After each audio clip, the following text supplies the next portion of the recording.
Please be seated.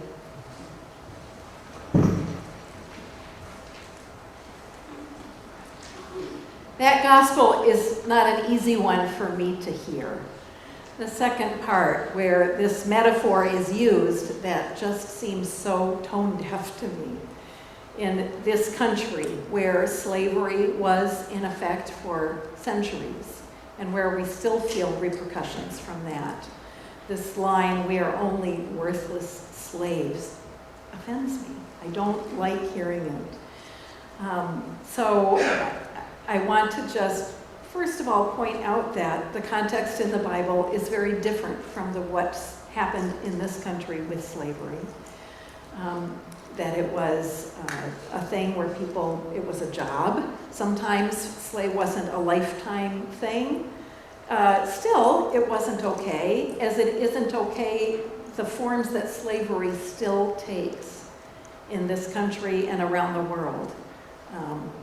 Human trafficking, for example, or many other things, as one of our Bible study friends pointed out. So, as another one said, I really wish that the Bible had been very clear throughout to say it is never okay to own a human being. And it didn't. So there's that. And I don't like the use of that metaphor. At the same time, I think what Jesus is saying is, you have a job to do, and you just need to do it. On first looking at these two parts of the reading, I don't necessarily even see a connection, but I am going to make one. So the gospel starts out with Jesus saying, or the apostles saying to Jesus, "Increase our faith." And to me, there's two ways you can take what Jesus says. My first thought is that he's saying, if you even had a tiny bit, implying that they don't, if you just had the tiniest bit, the size of a mustard seed, which is very small, that would be enough. You could do amazing things. You could say to the mulberry tree, be uprooted and planted in the sea. Wouldn't that be convenient when you're landscaping your yard? Wouldn't that be nice? But I also think maybe what Jesus is saying is actually, you don't need more. Faith isn't a matter of quantity. What you have is already enough. You have it. You have the faith that you need. And what you need to do to show that faith is the things that you're supposed to do. It doesn't have to be heroic. It doesn't have to be some amazing thing. It is what you are called to do anyway. We are only doing what we ought to have done. So I have a couple things about that. One is that about faith. And Anne Lamott said that the opposite of faith is not doubt. It's not doubt that's the opposite of faith. It's certainty. A faith that doesn't allow for the difficult parts of life, that doesn't allow for any doubt at all, or any questioning of ourselves, or openness to what God might really be saying. That's not really faith. Certainty is not helpful to faith. That doubt can be a part of it. And part of it to me is reminding me that I need to leave room for God to be telling me something I wasn't expecting. That there are plenty of times that I think I did the right thing, and then I look back and I think that maybe the thing that I said could have been interpreted in an offensive way, and I need to back up and apologize or make it right somehow. I think if I'm always sure that I'm right, that's a problem, because we are all imperfect, and we all see things, and we all need God to keep showing us the truth, whatever it is. And when I say that, I confess it's easy for me to think of other people. It's easy for me to think of people I don't agree with. and think, boy, if they could only be open to God, they would see that my way is the truth. And that's not, I hope that's not really what I'm talking about. I mean, that may be, but it's also true that there are things that God is telling me that I need to be ready to see, always.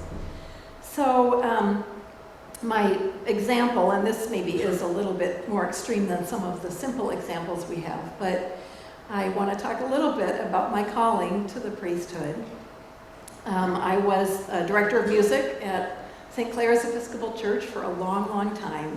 And it was great. I loved it there. I had a beautiful choir. We had 50 volunteers in the choir. We had 25 kids and a couple of children's choirs. And I had a lot of room to plan liturgy and do a lot of pastoral things. It was a great job, and I was good at it, and I loved it.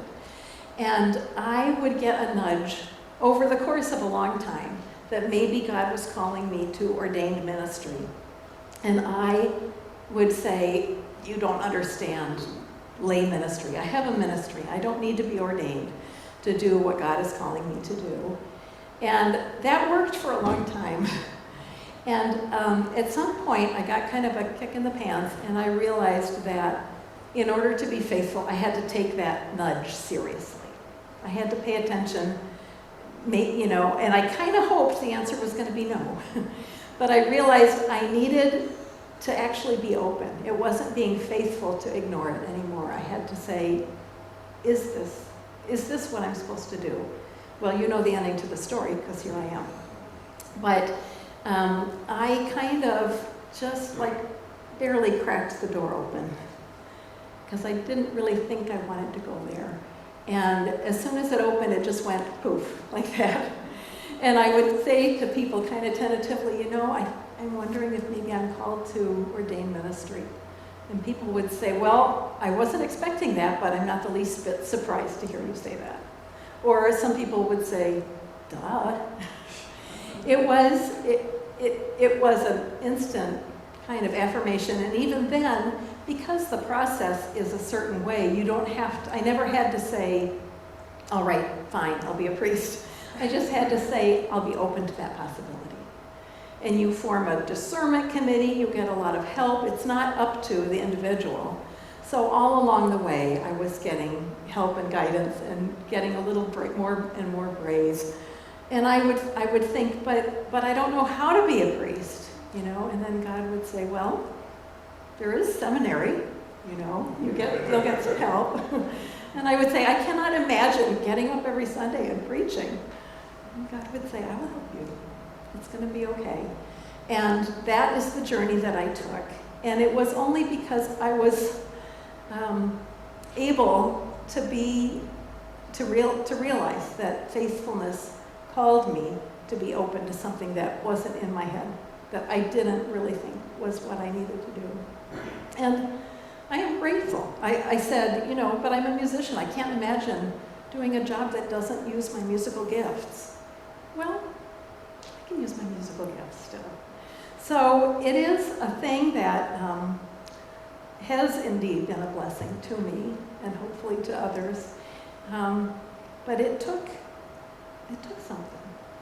So I want to look just briefly at some of the other readings that we heard, because the collect that we had also supports all this. It says, Almighty and everlasting God, you are always more ready to hear than we to pray, and give more than we either desire or deserve.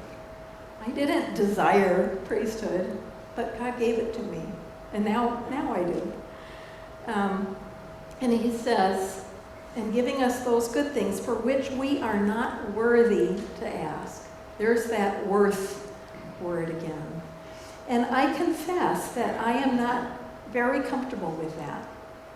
When it says we are worthless slaves, I want to say, but God makes us worthy.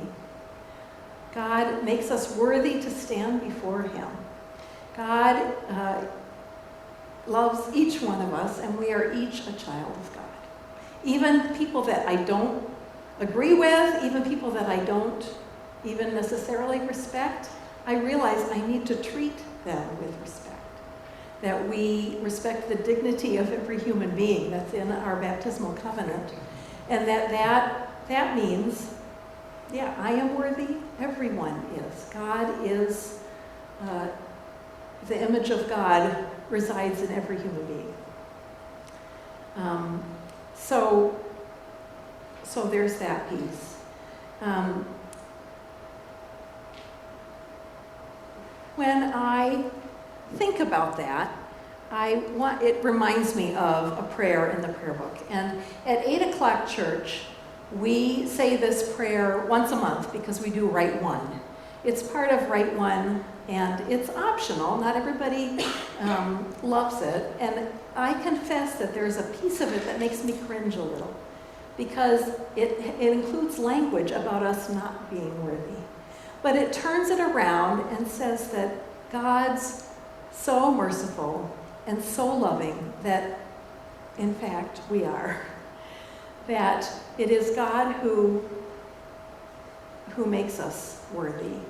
And I'm gonna read it. You might either know it because you're an 8 o'clocker, or you might know it because you remember it from your childhood. But it says, "We do not presume to come to this thy table, O merciful Lord, trusting in our own righteousness, but in thy manifold and great mercies. We are not worthy so much as to gather up the crumbs under thy table. But thou art the same Lord, whose property is always to have mercy. Grant us therefore, gracious Lord, so to eat the flesh of thy dear Son, Jesus Christ, and to drink his blood, that we may evermore dwell in him, and he in us.